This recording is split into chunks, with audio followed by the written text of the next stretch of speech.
Okay, so I think we can start. Good morning. Today I want to, in the last lecture, I want to bring together the themes of the last couple of days. So the first lectures we dealt with the simple stochastic models of populations. In the last two lectures, I tried to describe the space on which these evolutionary processes occur, and now we want to put these two things together and consider some simple dynamics on fitness landscape. So this is now part 3.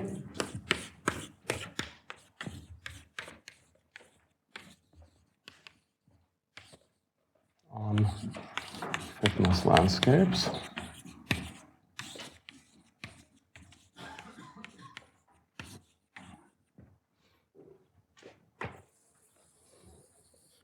And of course, there's a lot to say about this, but here I just want to focus on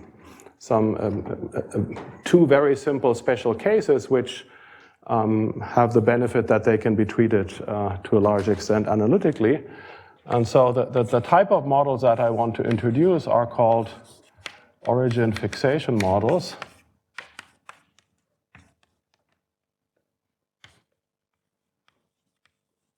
And there is a review article by McCandlish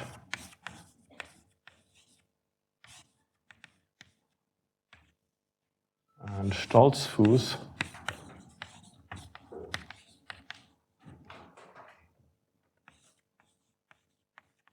which is among the material that I posted. So this is a rather long article, and it's quite biological, but it contains a nice overview of these models. And so the starting point is the fixation probability, which we discussed at length during the first two lectures. And I'm going to start here from the formula derived by Kimura in the diffusion approximation. So Kimura tells us that the fixation probability, if I start with a mutant or a type at frequency x, then the probability that it will ultimately fix was given by this expression. So where x is the frequency of our mutant, and this S tilde is S times n. So it's the product of the selection coefficient and the population size. And strictly speaking, as I explained to you, this diffusion approximation holds in a limit where n is large and s is small, such that S tilde is of order 1. And so now here we'll typically, the scenario that I want to consider is a population in which mutations occur at some rate, but in such a way that these mutations are quite rare. So the mutation rate is low. We'll see in a moment how low exactly it has to be. But this means that typically a mutation, when it appears in a single individual. So we want to consider here the case where the new mutant, when it appears at frequency 1 over n. Okay, so we consider single mutants.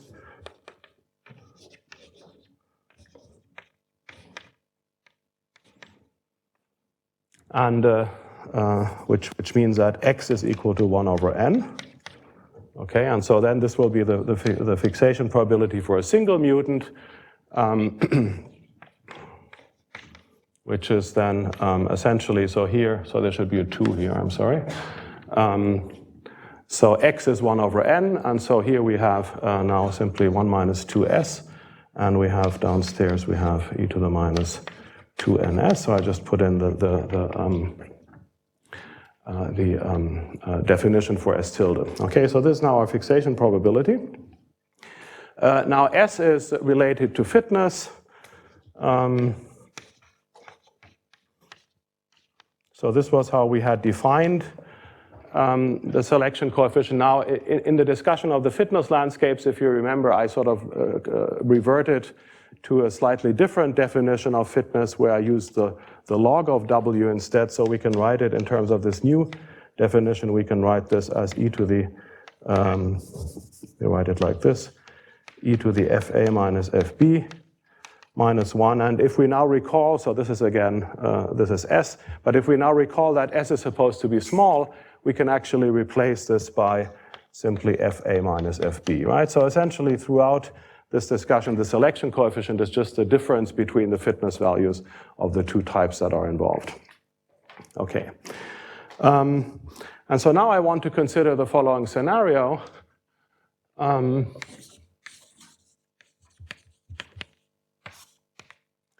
We have a population of size n.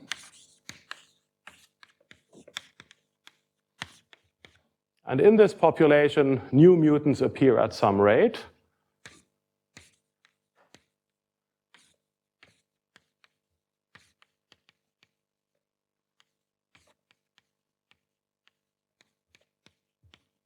At rate u per individual, right? So each individual can undergo a mutation with a probability u per generation, per individual and generation.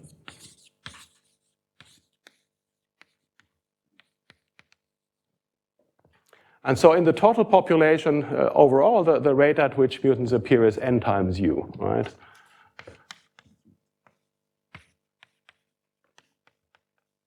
So mutants appear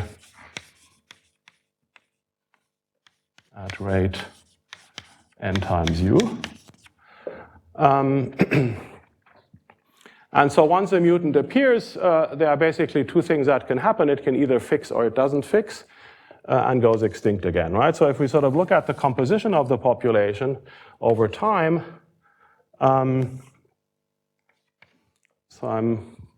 so you know, let's say this is here we sort of plot the mutant frequency.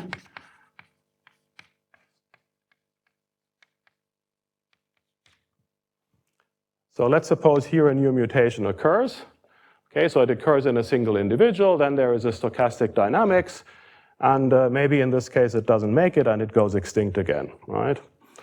And now a little bit later, maybe another mutation occurs and it does somewhat better, but it still goes extinct. And then at some point, a really good mutation occurs and this might finally make it to fixation, right? So this is sort of frequency 1. And so eventually this mutation fixes, right? So here we would have a fixation event, right?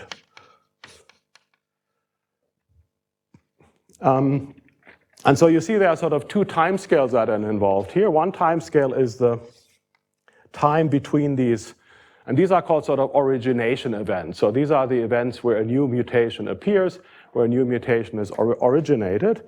And the time scale between these two events, of course, is simply 1 over the overall rate. So this is 1 divided by n times u, right?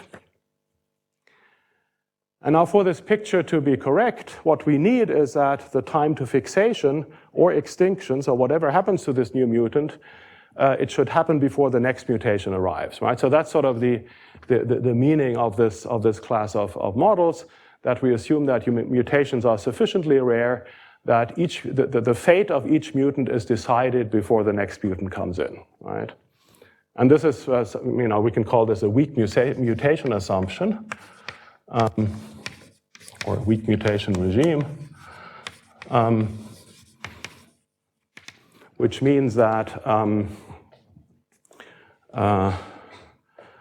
each new mutant either fixes or goes extinct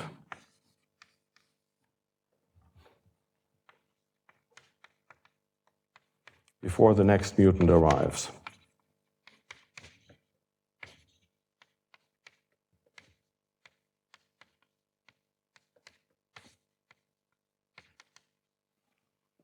And so what is the condition for this? So this means that this time between mutation events, T mutation, has to be much bigger than the time of a single fixation event. Now, what is the time of a fixation event?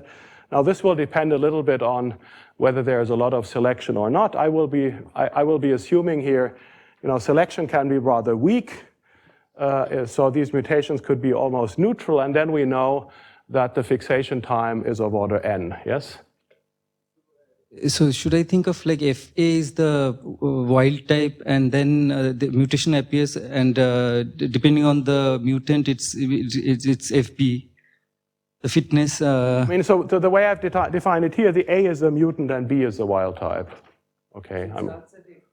With fitness FB, and then a mutation happens, and then it goes to some F tau, which is which you call FA. Yeah. So here, here we start with the wild type. And then at this point, the entire population has become the mutant, right? And so here we have sort of gone from one type to another, and then we can go to the next type and so on. And during that process, there are no other mutations happening. Right, exactly. Yes, this is the point, right? So this is a condition. And so this fixation time, as we know from the analysis in the first lecture, this is, we're sort of on the safe side if we assume that this is n. It could also be smaller than n, right? If there is selection, then the fixation time will typically be smaller than n, but this will be sufficient. Okay, so basically what we need is that, and this is n 1 over n times mu, and so you see what we actually need is a condition on the mutation rate, which is that n square u is small compared to 1. Okay, so mutations have to be very rare, and I'm going to assume that this is the case. I mean, this is, if you remember from my very first lecture, I showed you some pictures from the Lubensky experiment, and there the picture that appeared was very different from that. So there you saw mutations coming in all the time, competing with each other. There was lots of clonal interference. So this condition is certainly not satisfied for these experimental bacterial populations, but it's sort of conceptually nevertheless a useful limit to consider. Okay, and in principle you can achieve it if you look at small populations, then you can access this regime. Okay, so that's what I'm going to assume, and so then the process becomes rather simple, because then we can sort of look at the whole process just as a sequence of substitutions where we sort of go from one mutant to the next. Okay. So under this condition,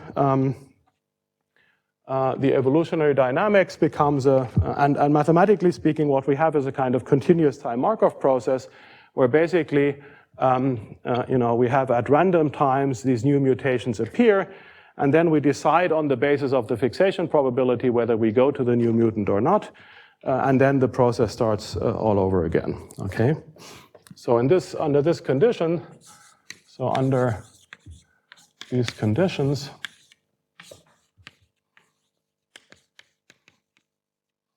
the evolutionary dynamics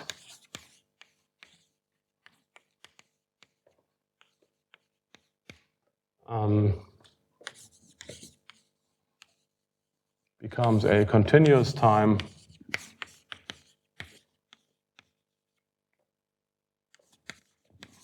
Markov process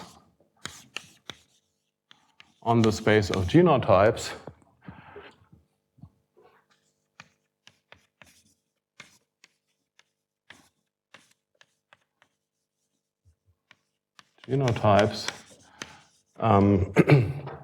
where the transition from genotype between two genotypes, and in the following I'm just going to denote these genotypes by I and j, from genotype I to j occurs at rate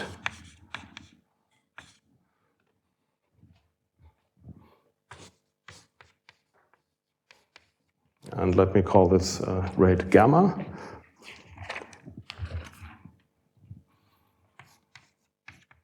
Gamma ij. And so this is sort of composed out of two pieces.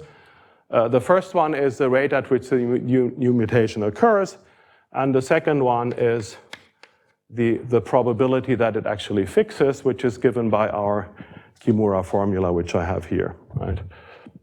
So pi 1. And pi 1 depends on the fitness difference between the initial and the final state, right? Which under the assumption that I've been using here, so for the Kimura formula, this is 2 fj minus fi divided by 1 minus e to the minus 2n fj minus fi. Yes? Sorry? Are we assuming U to be independent of I? Yes, yes. So that's right. That's a good remark. So we're assuming that the mutation rate is the same for all the mutations. This is in practice not true. In fact, mutation rates are also inhomogeneous. But here we're going to ignore that and just say these mutations occur at the same rate. Okay. So now, so this means basically, and the space of genotypes we talked about. So you can think about this in principle, as something like our hypercube. So here we have our, something bigger, which I cannot draw. So these are the genotypes. This is my genotype space, right? And I start maybe here. So this is my genotype I. And then what will happen is, so here in this state of the population, the genotype J might occur as a mutant.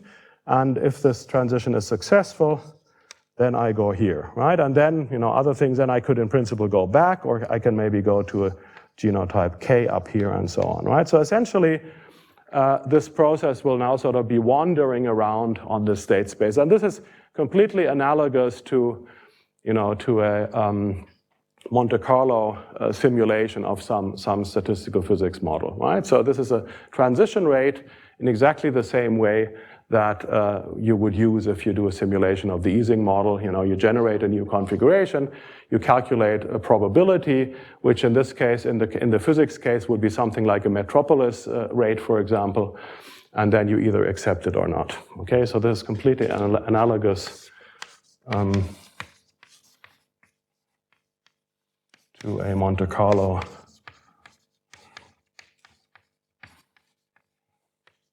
step in statistical physics.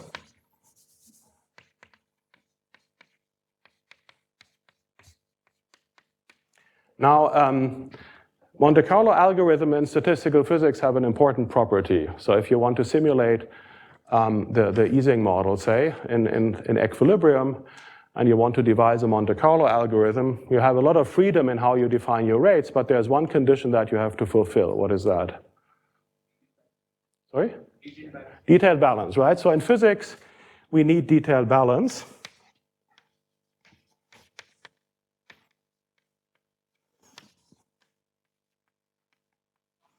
Now, in this biological context, it's not obvious that it's not clear why there should be something like detailed balance. But remarkably, these rates actually do satisfy detailed balance. Okay, so this is something that has been discovered and rediscovered various times. I think the first observation, the first published observation that I'm aware of was due to Iwasa in 1988.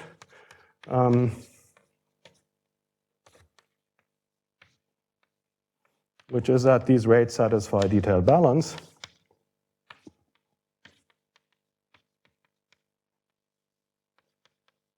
So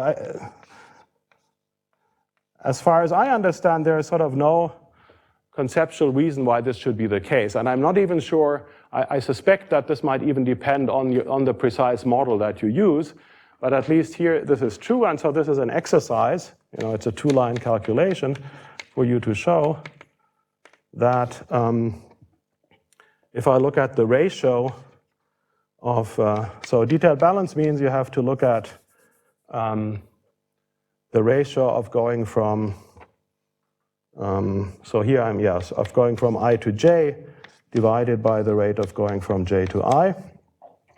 And so if you do this calculation, what you find is that this is e to the 2n minus 1 times the selection coefficient, which is fj minus fi.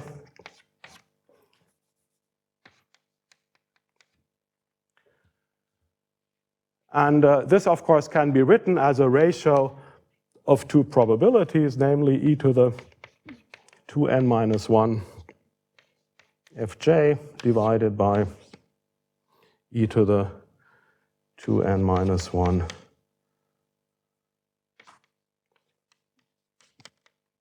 fi. Okay, so you see this is a stationary distribution, and it has, remarkably, it has a Boltzmann form where the role of the inverse temperature is being played by the population size, which sort of explains, this is something that of course we have seen from the very beginning, that n or 1 over n is a strength of noise. So it's clear that 1 over n could be interpreted as something like a temperature. And here you see this in a very precise way. So we have a stationary distribution. So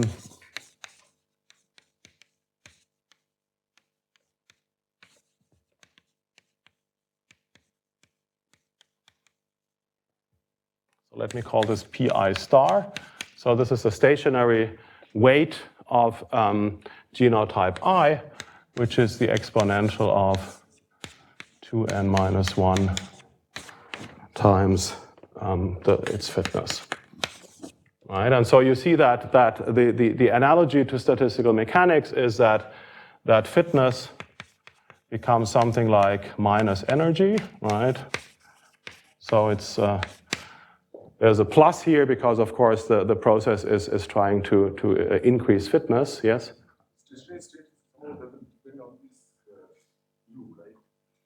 No, it doesn't depend on U. Yeah. I mean, U is just the time scale. Yeah. And you see that the population size becomes something like temperature.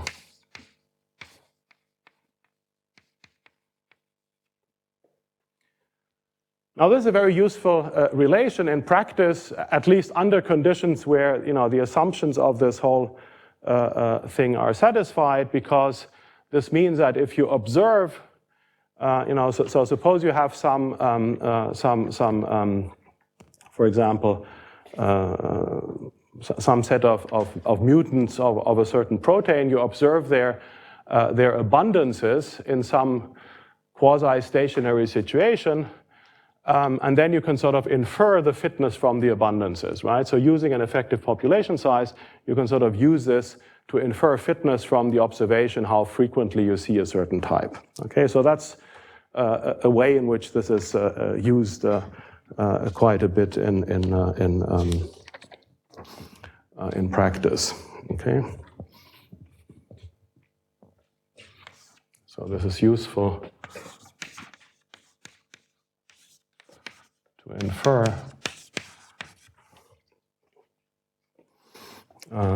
at least fitness differences. Of course, as always, there is no absolute fitness scale, but you can infer fitness differences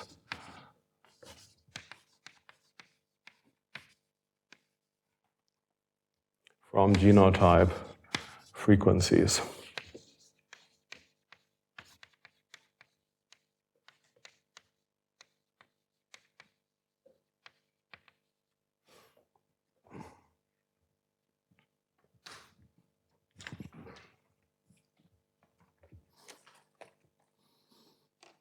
Okay, so this is a useful observation. Now, the next step that I want to do is to make to simplify things even a bit further.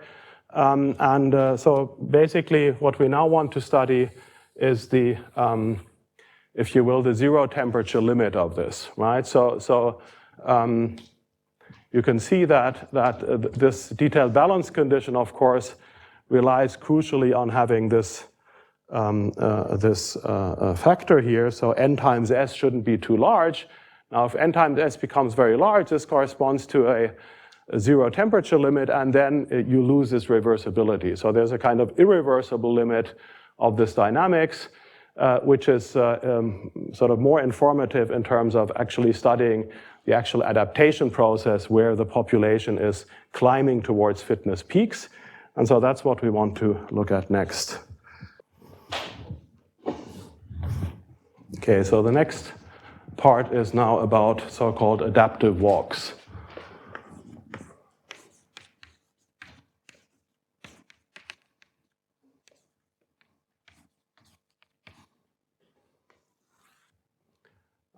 So here we have made an assumption which I call the weak mutation assumption, and now we're going to add to this a second assumption.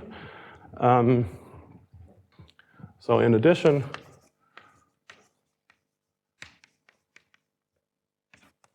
to weak mutation,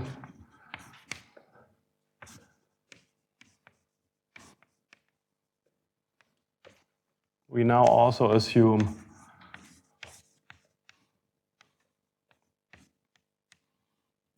strong selection.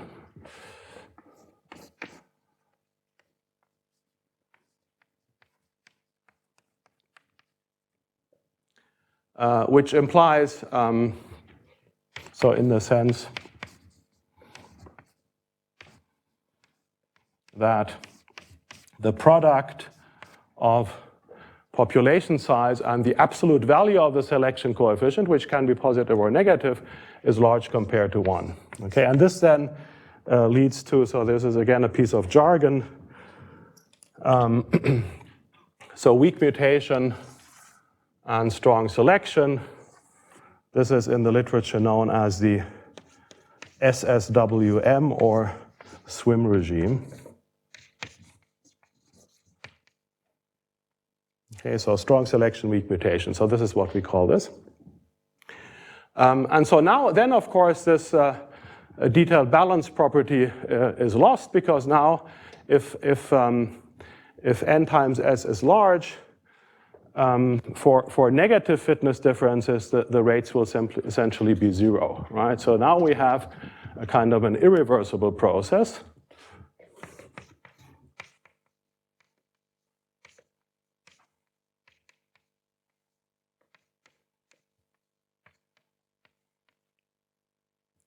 So now this gamma ij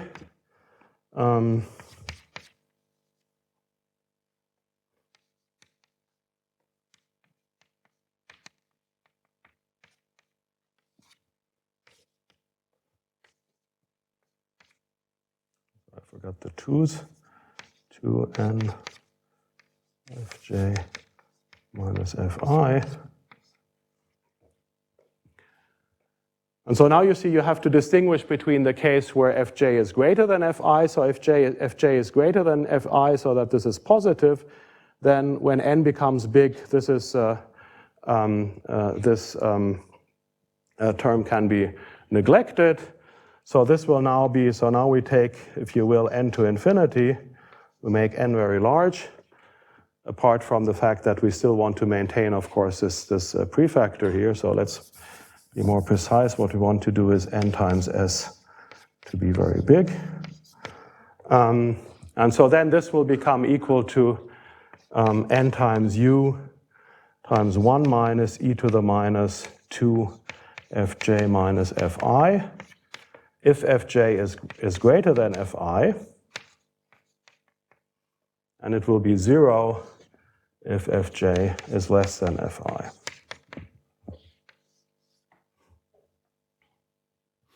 All right, so this again, this is not very surprising. If you think about it in terms of temperature, we go to the 0 temperature limit, and of course with any Monte Carlo algorithm at 0 temperature, you only go downhill in energy, and here we only go uphill in fitness, right? And this is what this is now this adaptive walk or strong selection weak mutation regime, where the population is only moving uphill in fitness. And that sort of connects to what I was discussing before. So now, if we again think about this in terms of this sequence space, then now the population is sort of constrained to move along these fitness increasing paths that we described yesterday. Okay, so now in addition to sort of simplify the discussion, I now want to basically remove the temporal aspect from the whole description. So here, as Satya remarked, I mean, n times u is just defines a time scale. And so we're sort of not interested in how long the population has to wait for the next step to occur. We're just interested in the steps that actually happen. And so this is then what leads to what we call an adaptive walk. So for the adaptive walk, we just consider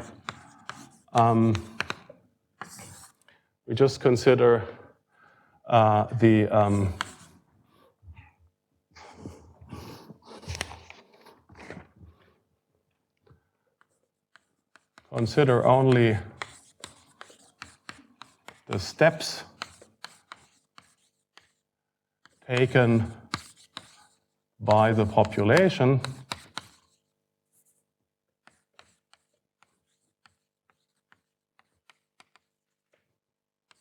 without regard to timing.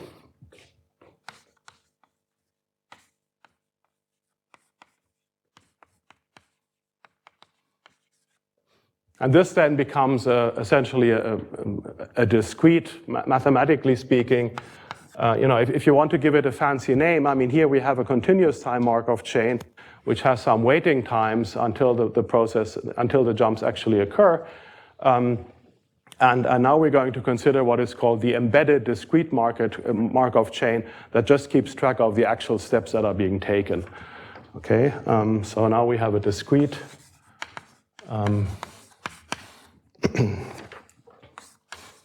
embedded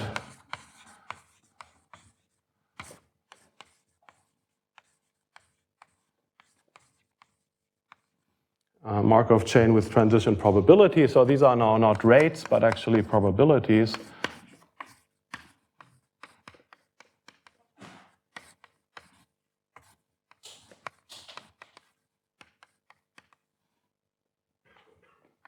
So this is now a probability to go from state I to J.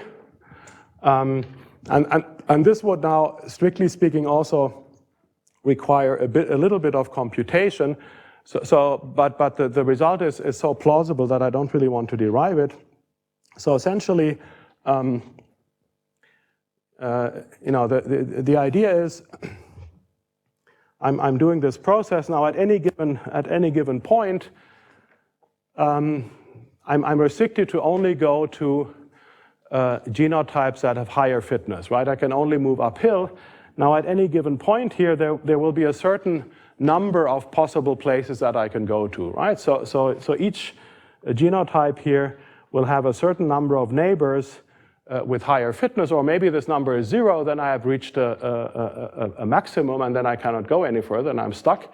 But if that is not the case, then I will have a certain number of possible neighbors to go to. And now the question is, what is the probability that I go to a particular one? Okay, so the rate at which I will go to each of them is proportional to the fixation probability. And so what you can show, and which I think is extremely plausible, is that the probability of going to a particular neighbor is simply equal to the ratio of the particular fixation probability of going there.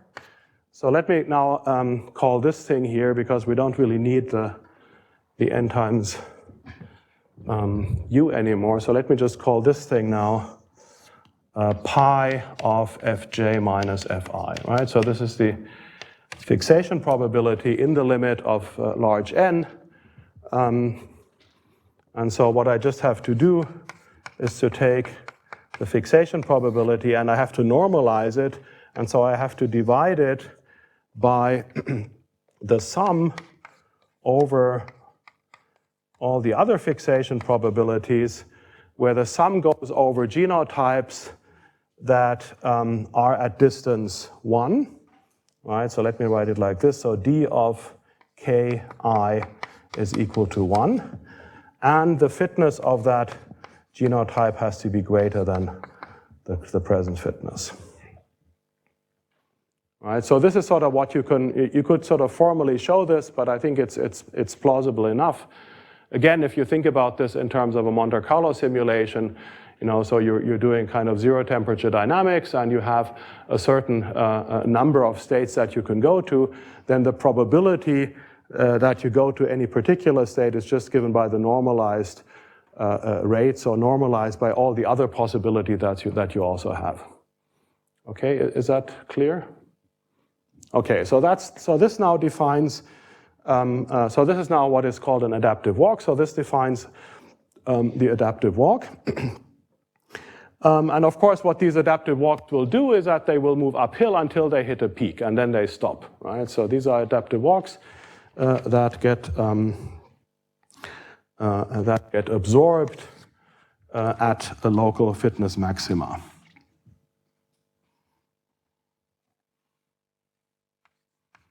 So this is called an adaptive walk, AW.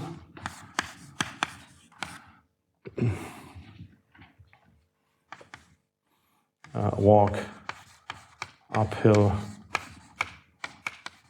in fitness and terminate at local fitness maxima.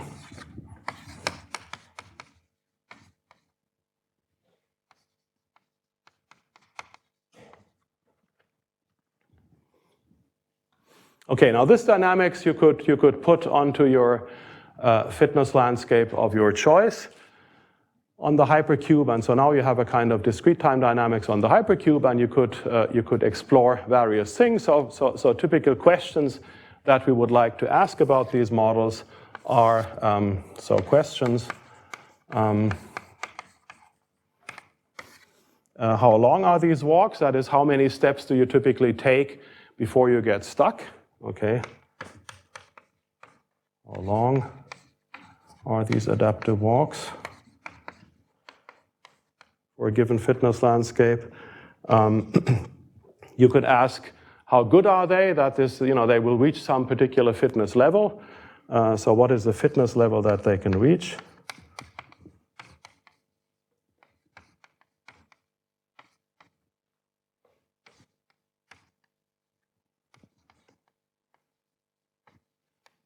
And of course, you would like to know how all of this depends on the structure of the fitness landscape that you put in.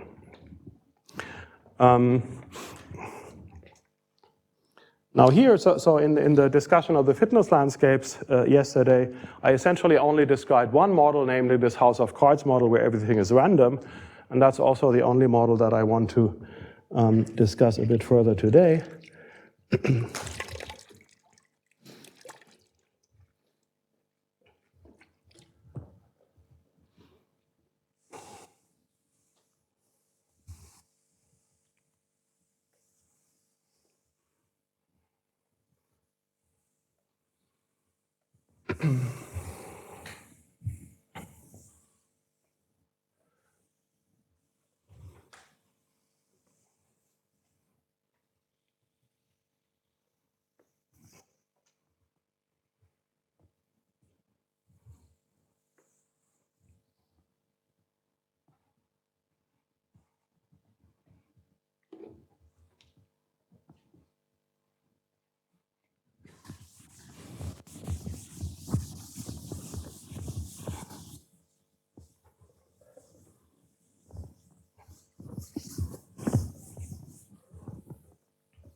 And so I'm going to do one more simplification. So we're going to consider uncorrelated fitness landscapes.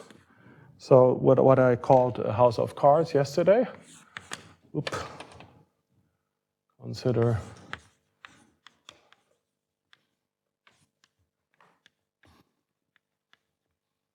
uncorrelated fitness values.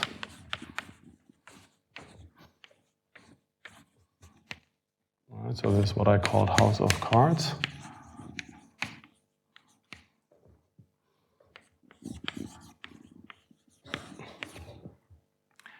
And so this one could do on the hypercube, but I will actually, in order to get something that is reasonably tractable, one has to replace the hypercube by a simpler geometry. And so what we will do, and this is sometimes called the mutational landscape model, we're going to use a kind of tree approximation of the hypercube. Use a tree approximation.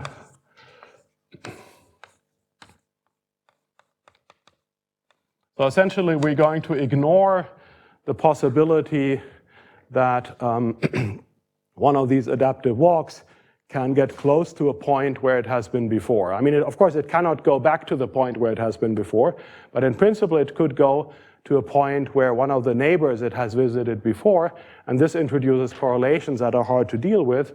So we will use a tree approximation of the hypercube.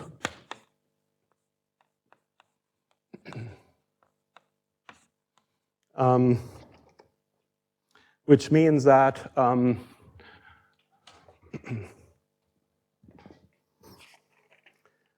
Each genotype has, so each genotype has access to L mutational neighbors.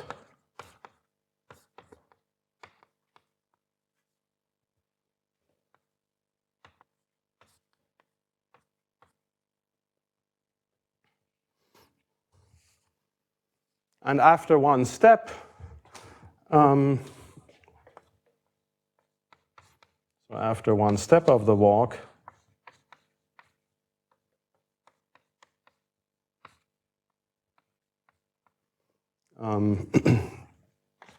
a new set of neighbors is drawn.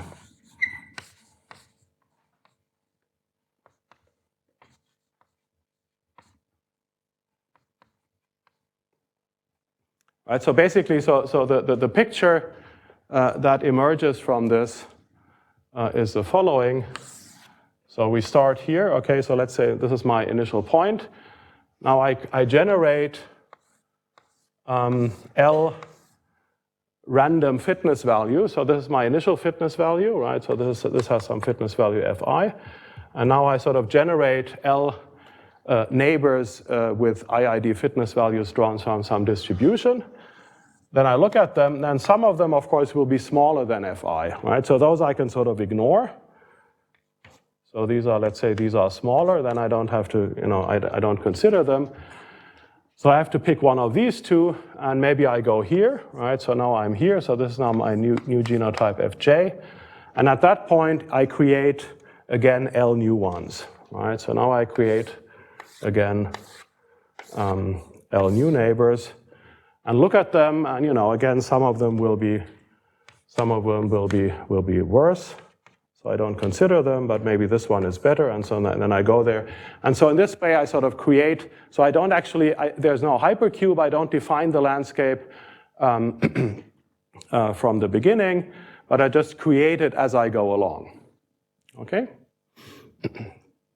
So this is now, and this is what is called the mutation landscape model, which was introduced by Gillespie in the 1980s, okay?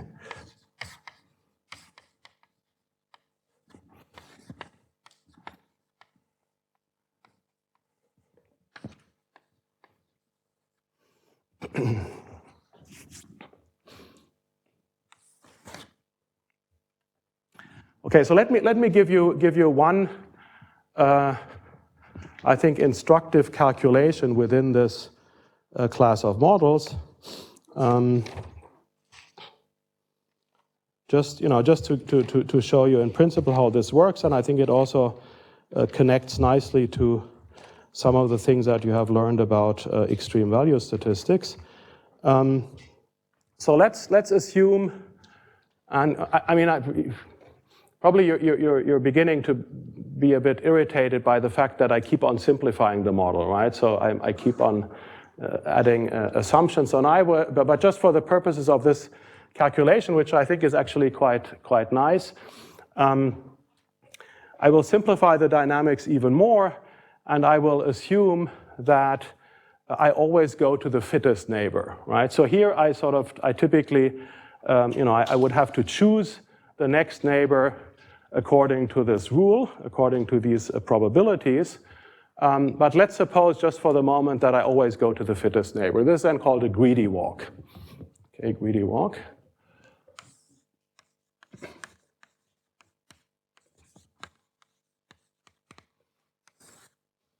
Always move to the neighbor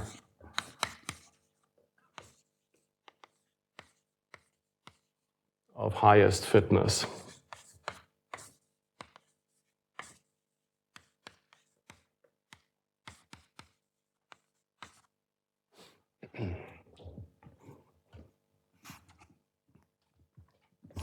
This model was studied by Alan Orr, and the motivation. So basically, to get to this question, you're sort of walking in this landscape, and eventually you will get stuck. Now the question is, how many steps does it take? And presumably you might expect that if you do this greedy dynamics, then you would get stuck very quickly, right? So the more greedy the dynamics is, the quicker you would get stuck. And so Orr introduced this model to get a kind of lower bound on the length of an adaptive walk, right? So that was sort of the motivation. Let me just see what, I'm getting sort of confused. Yes, so this was studied by Orr, 2003. And the idea was to derive a kind of lower limit on the length of an adaptive walk. So this is the length, right? So the number of steps that the adaptive walk takes is the length, right?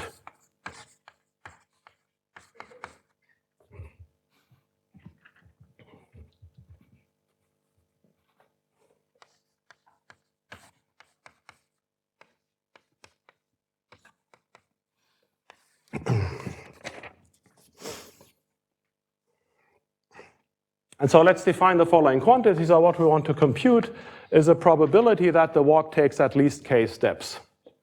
Okay.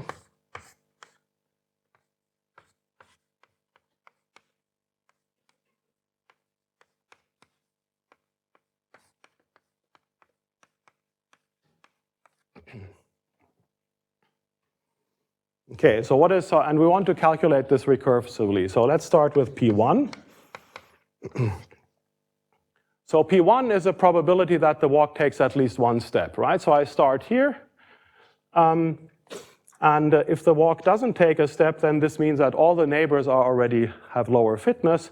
So this is simply equal to 1 minus the probability that the initial state is a peak.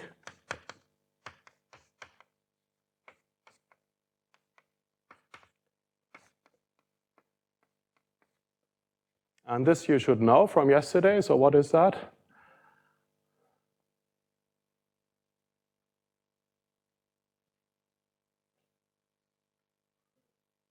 Right, so this is 1 over L plus 1, right? Right, so this is equal to 1 minus 1 over L plus 1. And we're always interested in large L, right? So this is, I didn't say that, but this is of course the reason why we do this tree approximation.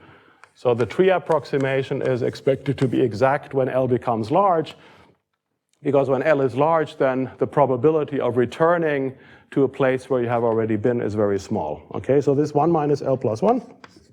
So for L going to infinity, this is simply 1. Okay, so I will essentially always make at least one step. Okay. Now let's look at what happens after the first step. So what is the second? What happens after the first step? So let's look at the second step. So we started here. We have generated our neighbors, and at least one of them was better. So we went there, right? And so now we generate a new set of neighbors, right? Now the question is, do I take a second step? Okay. And so you see that, so now we have sort of seen two different neighborhoods. We have a neighborhood where we start, and then we have the new neighborhood that we have created after the step, after the first step. And so P2 is equal to, so first of all, in order to do a second step, I have to take the first step, so this is P1. And then in order to take one more step, the probability that we need is that one of these new neighbors, right, so these are the new neighbors that I have generated. So these are the new neighbors.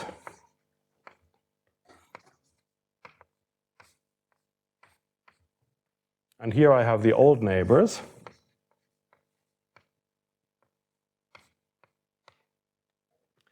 And if I take another step, this means that one of these new neighbors has a higher fitness than all the old neighbors, right? Because otherwise I wouldn't take a step. Then I would already be, because I'm already at the maximum of the old neighbors, and so if all these new neighbors are lower, I would just stay there, right? So this is a probability that one of the new neighbors new neighbors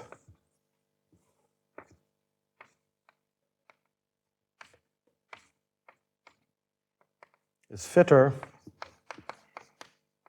than all old neighbors.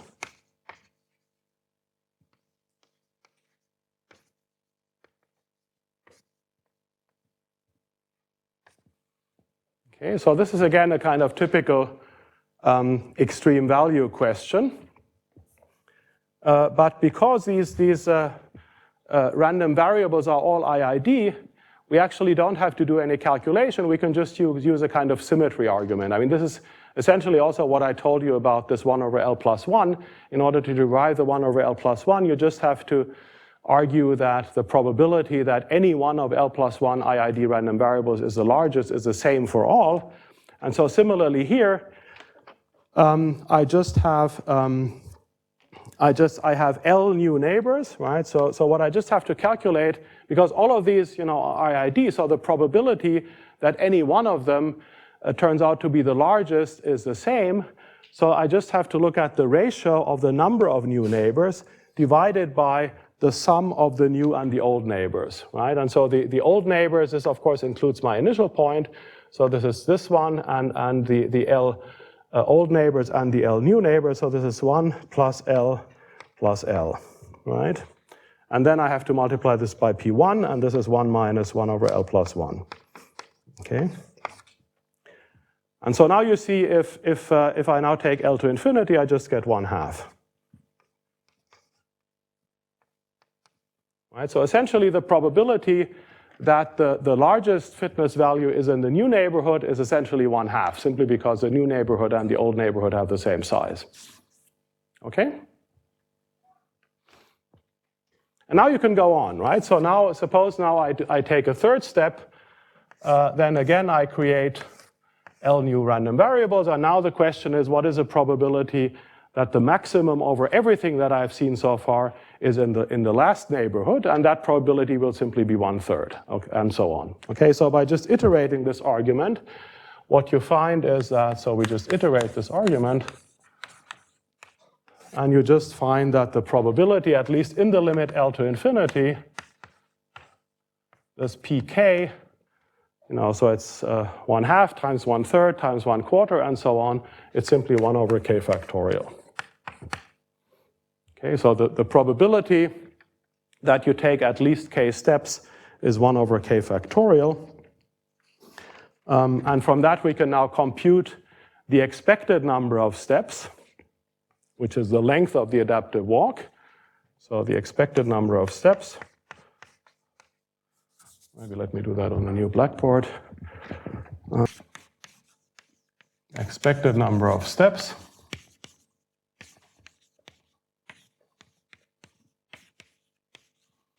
So let me call this L, so this is the length of the adaptive walk.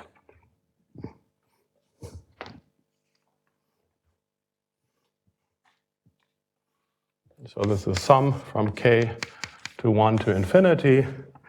And here I have to write the probability of doing exactly k steps, but this is of course simply the difference, right? So the difference between pk and pk plus 1 is a probability of doing exactly k steps.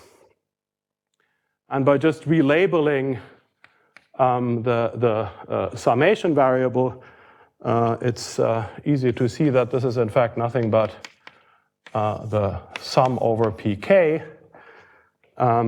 So the sum over 1 over k factorial from k equal to 1 up to infinity, and so this is e minus 1, okay, which is about 1.7. Okay, so the average number of steps that the walk takes is just below 2, right? Which is very short. I mean, so the statement is in a hypercube with random fitness values, if you start at an arbitrary point, then within typically less than 2 steps, you will be at a maximum if you do this greedy dynamics. Okay?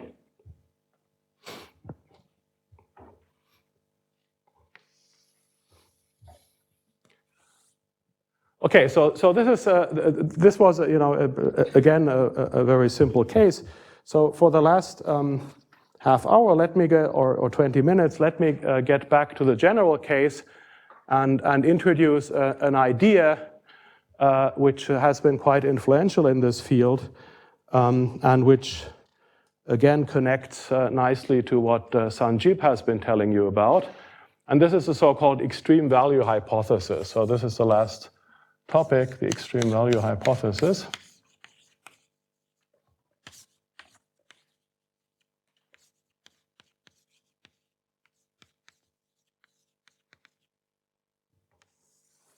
So if we go back to the full adaptive walk problem, right? So what I argued is that the transition probability for this adaptive walk is given by this the ratio of these fixation probabilities. So let me just write it without the details now. So this was sort of what we had derived. Now, in general, this will, of course, depend, like everything else in this game, even if you assume that the fitness values are uncorrelated, this will depend on what the fitness values actually are, right? And so if you have a random model, this will depend on the distribution of fitness values. So that's sort of different from the properties that I discussed yesterday, which only depend on the rank ordering. And also this greedy walk, of course, depends only on the rank ordering, right? So for this greedy walk discussion, we didn't need to specify what the distribution is. But in general, the properties of this model will depend on the distribution of the FIs, okay? So this will generally depend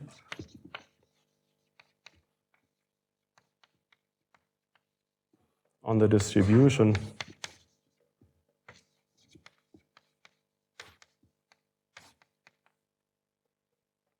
of the FI.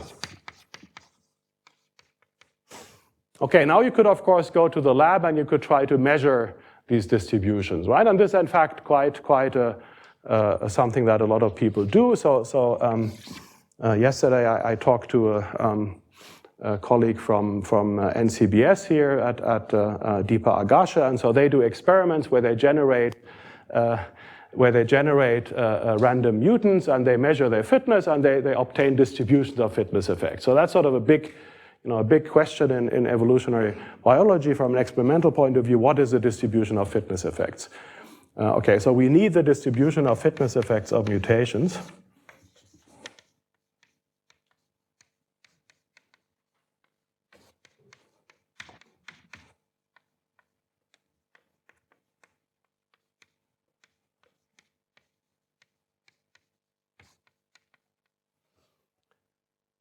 Now the idea to sort of circumvent, and of course this is sort of generally unknown and it's difficult to get and one doesn't really know how universal it is and so on. And so the idea that Gillespie again came up with, and that was subsequently elaborated on by Alan Orr, the idea is that you can maybe partly circumvent this problem by appealing to extreme value theory, right? And so the argument is the following, so I should say, right, so this maybe, what I should emphasize here is that what you really need are the fitness effects of beneficial mutations, right? We're only interested in those mutations that increase fitness, right? So we need the distribution of fitness effects of beneficial mutations. And so the idea of Gillespie and Orr was to say, well, we don't really know what the distribution of fitness effects is, but we know that the beneficial mutations, because the wild type is typically already well adapted, and so the beneficial mutations are something that makes the wild type even better, and so they will reside in the tail of the fitness distribution. Okay, so the idea is that beneficial mutants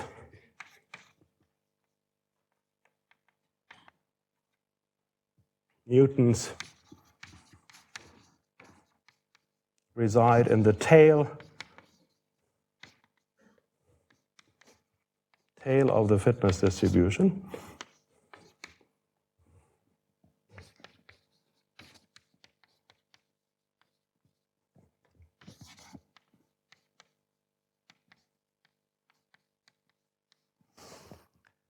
So there's some unknown fitness distribution which could be very complicated, but the mutants that we're actually interested in, what we know about them is that they are in the tail, right?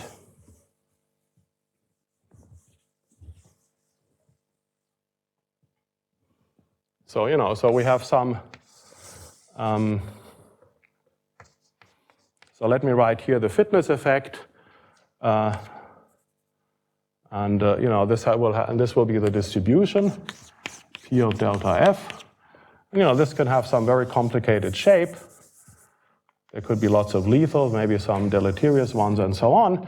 But the point is, and let's say this is delta F equal to 0. I mean, it's sort of a general expectation is that most mutations, most random mutations will have deleterious effects. So most random mutations will decrease fitness, and there's a small portion that increase fitness, and they will be in the tail. Okay? And so now you can appeal to extreme value theory, which, as you have learned from Sanjib, tells you that there are only a few universality classes of tails, right? So tails of distributions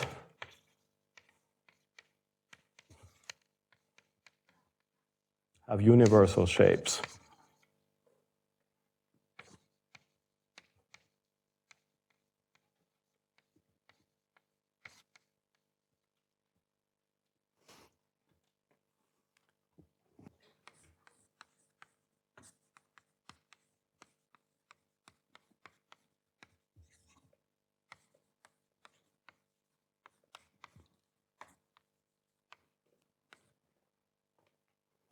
So this is Pickouts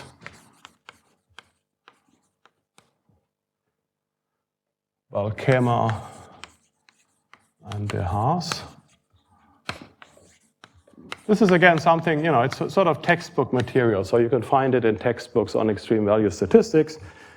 And the idea is basically that you go, so you have, let's suppose we have an unbounded distribution. It also works for distributions that have bounded support. I'll get to that in a moment. But let's suppose we have an unbounded distribution. And so the idea is that we condition on being very far in the tail. So we look only at those random variables that are bigger than some threshold. We make this threshold very big. And then we ask, what does a distribution look like above that threshold? Okay? So, let me try to formulate it. So given a random variable with a cumulative distribution function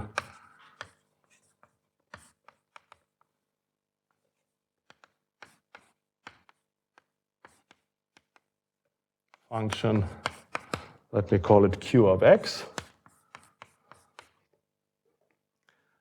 we define the following quantity. So we define the conditional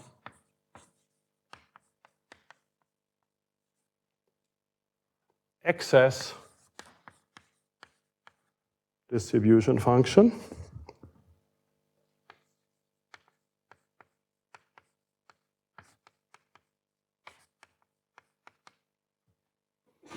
So let me define it, write it like this. So I call this Q.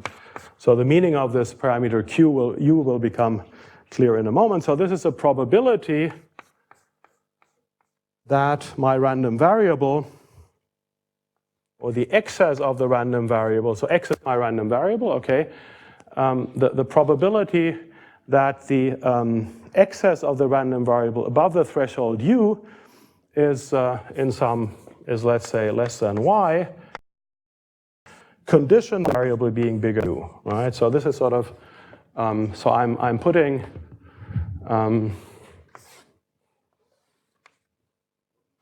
yeah.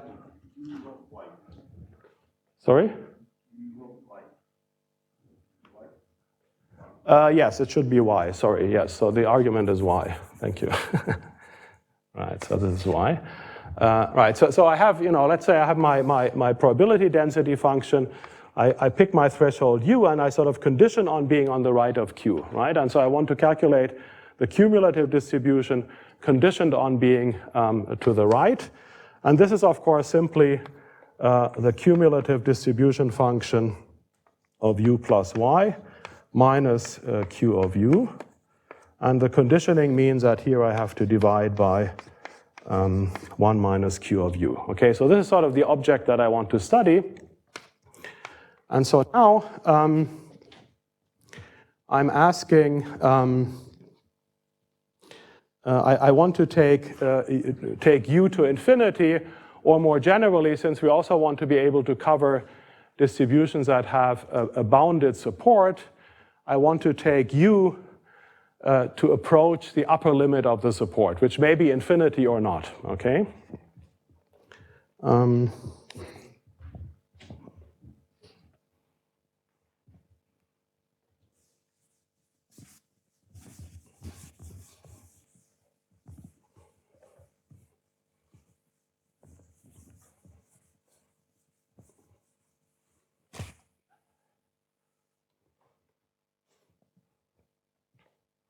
So let me call x star, let me say x star is the upper boundary of the support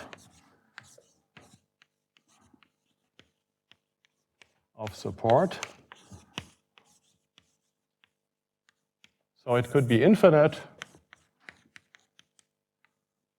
or x star could be finite, right? So in the classification that you have heard about for the Gumbel and the Frechet classes, x star would be infinite. For the Weibel class, it would be finite. And now I want to take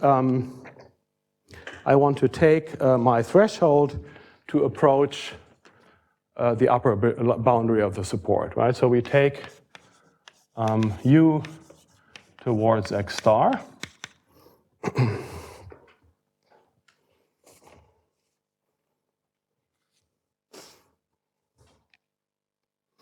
And then the statement is that this conditional excess distribution function will, if you can find a rescaling, if you can find a rescaling such that this conditional excess distribution function has a non-degenerate limit, then the shape has to be of a particular kind.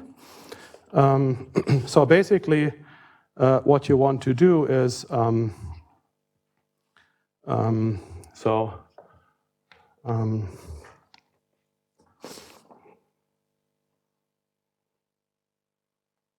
provided, so if a rescaling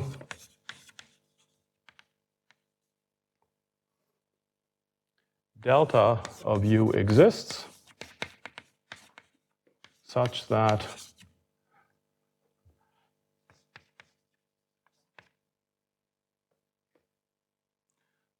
the limit of this qu for u going to infinity, and so we're going to rescale our argument by delta of u, right, such that this exists, and is non-degenerate,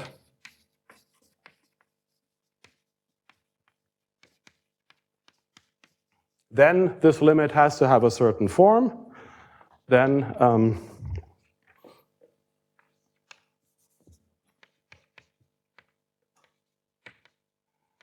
this limit takes the form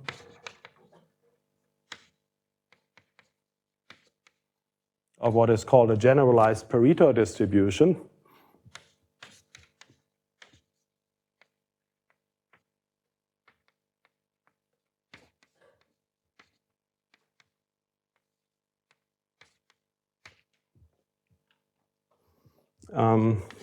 So let me call this GK, or at this point I'm not completely sure what notation Sanjib used. I will call this gamma, but I'm not sure it's really the same gamma as he used. But essentially, these generalized. So Z is now my rescaled variable, right? So let me call this Z.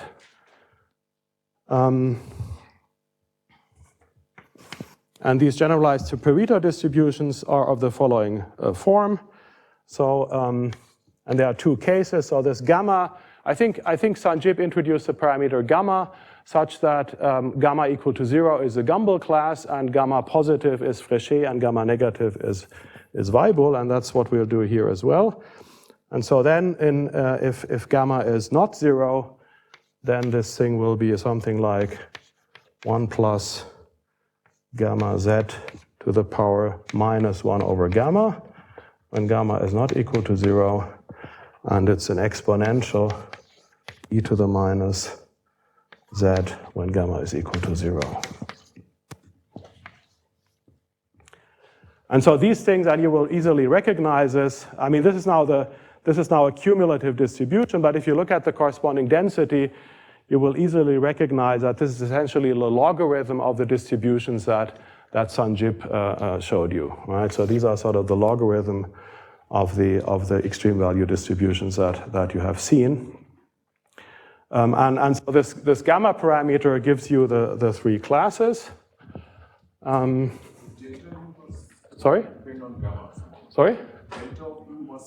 Yeah. Well, I mean, delta of u will in particular, of course, depend on the base distribution, right? I mean, this is exactly what, in the same way that Sanjib showed, you know, if you do the exponential distribution, the rescaling is different than for the Gaussian distribution and so on, right? So you have to, this is, of course, something non-universal. This you have to identify such that things sort of scale properly.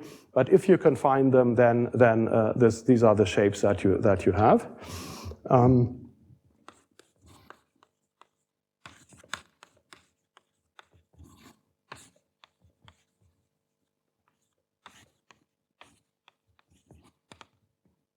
And so you can, if you look at this formula, you see when gamma is positive, then this will approach, this cumulative distribution will approach 0 as a power law. When gamma is negative, then it approaches 0 at a finite threshold. This is Weibull, and here it's exponential. So we have these three classes. Gamma positive, we have the Fréchet class. So these are power law tails.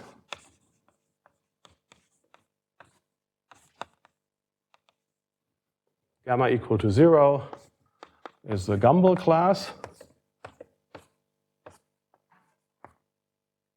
So these are exponential-like tails.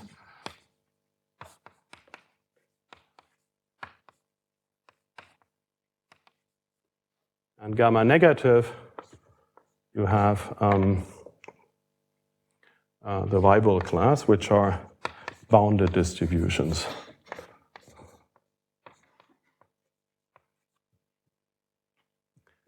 And so the idea is that if you have a given experimental system, then you should try to identify from the data for this distribution of fitness effects, you should try to identify the extreme value index, and then in principle you know what the distribution looks like. Okay, and so there has been quite a bit of experimental activity. So it's sort of an interesting story that initially when Alan Orr presented this idea, he gave some arguments why he thought that one should essentially always see Gumbel. Okay, so in his first paper, he gives arguments saying that Fréchet and Weibull are probably not biologically realistic, and so one should only see Gumbel, which means that the tail should be exponential. And this was sort of pursued for a while, but then there were empirical data that showed that this is not true, and so eventually also systems with Weibull distributions and even with Fréchet distributions have been identified. Now to get back to the question of the adaptive walks, and this is, I don't really have time to explain this in detail, but this is sort of covered in the last paper that I had posted. So this was a paper that I wrote with Johannes Neidhardt a couple of years ago, 2011. So this is on the website. So there we basically we computed the adaptive walk length for this adaptive walk model for the different extreme value classes, and the result is in a way rather nice. And so what we showed is that it depends only on the extreme value index. So the adaptive walk length L is given by 1 minus gamma divided by 2 minus gamma times the logarithm of L. So this means asymptotically. So this means, well, first of all, generically, the length of a walk is of order log L. I mean, this was known before from other models. And so typically, if you have a completely random landscape, then the number of steps that you can take until you reach a peak is of order log L. But what you can also see from this, so in particular when gamma is equal to 0, so this is the Gumbel class, then this prefactor is 1/2. And this had actually been shown already by Gillespie and Orr. So it turns out for the Gumbel class, so essentially, what you need to do in order to do this calculation, you need to use the statistics of the differences between random variables belonging to one of these classes. And there are some nice relations for the Gumbel class, which lead to rather explicit expressions for this case. But another interesting thing is what you see here is that this actually vanishes when gamma is equal to 1. Okay, so of course the walk length cannot be 0. So what this means is that when gamma is equal to 1, then or if it's larger than 1, then the walk length is actually of order 1. Okay, so for gamma greater or equal to 1, the walk length is sort of order 1. And essentially, this means that it becomes a greedy walk. So for the greedy walk, I showed you that the walk length is just of order 1. It's e minus 1. And so why is that? Well, you see gamma, so gamma is essentially, or 1 over gamma is the exponent of this distribution, right? So gamma equal to 1 is a threshold where these distributions don't have a finite mean anymore. So they're extremely heavy-tailed. And if you have an extremely heavy-tailed distribution, then with a high probability, if you pick your L random variables, then with a high probability, the largest of these random variables will be much, much bigger than all the others, right? So that's sort of a property of these heavy power law tails.